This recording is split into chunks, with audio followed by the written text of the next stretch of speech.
Hi friends, எல்லோரும் எப்படி இருக்கீங்க? இன்றைக்கி நம்ம வீடியோவில் என்ன பார்க்க போகிறோம் அப்படின்னா, என்னோடய மார்னிங் ரொட்டீன் தான் பார்க்க போகிறோம்.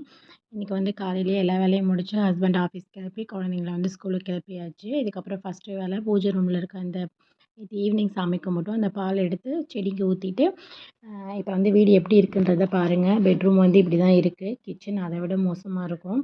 ரொம்பவே வந்துட்டு கஜ கஜன்னு தான் இருக்கும். இனிமேல் நான் வந்து ஒவ்வொரு வேலையாக செய்யணும். ஏன்னா பசங்க வர்றதுக்குள்ளே சின்ன பையன் வந்து 12:30க்கு வந்துடுவான். பெரியவன் வந்துட்டு 3:30க்கு வருவான். அவன் வர்றதுக்குள்ளே நான் அந்த ஒர்க்கெல்லாம் வந்து கம்ப்ளீட் பண்ணணும்.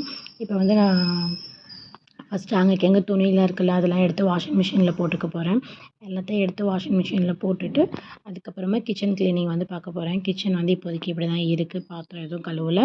செஞ்சது எல்லாமே அப்படியே இருக்குது. இப்போ நான் வந்து பெட்ரூமை க்ளீன் பண்ணிட்டேன். பெட்ரூம் எப்படி இருக்குன்றதை பாருங்கள். பெட்ரூம் வந்து இப்போது ஓரளவுக்கு என்னால் முடிஞ்ச அளவுக்கு நான் பேசிக்கலி ரொம்ப சோம்பேறி. டக்கு டக்குன்னுலாம் வேலையை முடிக்க மாட்டேங்க. சின்ன சின்னதாக கொஞ்சம் கொஞ்சமாக வச்சு தான் செய்வேன். இப்போ வந்து எல்லா வேலையும் முடிச்சுட்டேன். வாஷிங் மிஷின்லேயும் துணி போட்டுட்டேன்.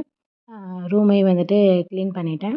பெட்ரூம் க்ளீன் பண்ணதுக்கப்புறம் கிச்சனையும் நான் வந்துட்டு க்ளீன் பண்ணிட்டேன். கிச்சனில் இருக்க கொஞ்சம் கொஞ்சம் பாத்திரம் எல்லாத்தையும் விளக்கிட்டு கிச்சனை யூஸ் பண்ணி ஒதுக்கி வச்சுட்டேன். அவ்வளோதான். இப்படி தான் என்னோடய மார்னிங் ரொட்டீன் வந்து போகும். உங்களுக்கு மார்னிங் ரொட்டீன் எப்படி போகும் அப்படின்றத சொல்லுங்கள். குழந்தைங்கள்லாம் ஸ்கூலுக்கு அனுப்பிச்சதுக்கப்புறமா உங்களோட டைம் எப்படி போகும் அப்படின்றத சொல்லுங்கள். நான் அந்த வேலையெல்லாம் முடிச்சிட்டேன் அப்படின்னா அதுக்கப்புறம் ஃப்ரீ தான். ஒரு 1 ஹவர்க்குள்ளே அந்த வேலையெல்லாம் முடிச்சிடுவேன். அதுக்கப்புறம் வந்து 12:30க்கு போய் சின்ன பையனை கூட்டிகிட்டு வரணும். எனக்கு அது கரெக்டாக இருக்கும். அவ்வளோதான். இந்த வீடியோ உங்களுக்கு பிடிச்சிருந்துச்சு அப்படின்னா லைக் பண்ணுங்கள், ஷேர் பண்ணுங்கள், கமெண்ட் பண்ணுங்கள். மறந்துடாமல் சப்ஸ்கிரைப் பண்ணிக்கோங்க. மேக்ஸிமம் பாத்திரம் வந்து அதிகம் சேராமல் இருக்கணும் அப்படின்னா செஞ்ச பாத்திரத்திலே செஞ்சுட்டே இருந்தோம் அப்படின்னாக்க நமக்கு வந்துட்டு பாத்திரம் அதிகம் சேராது. சிம்பிளாக நம்ம ரொம்பவும் இழுத்து போட்டு செய்கிற மாதிரி இருக்காது. அவ்வளோதான். நான் இப்போ வந்து எல்லா வேலையும் முடிச்சுட்டு விளக்கேத்தி சாமி கும்பிட்டு திருப்தியாக என்னோடய நாளை வந்து நான் ஃபினிஷ் பண்ணிட்டேன். தேங்க்யூ. பாய்.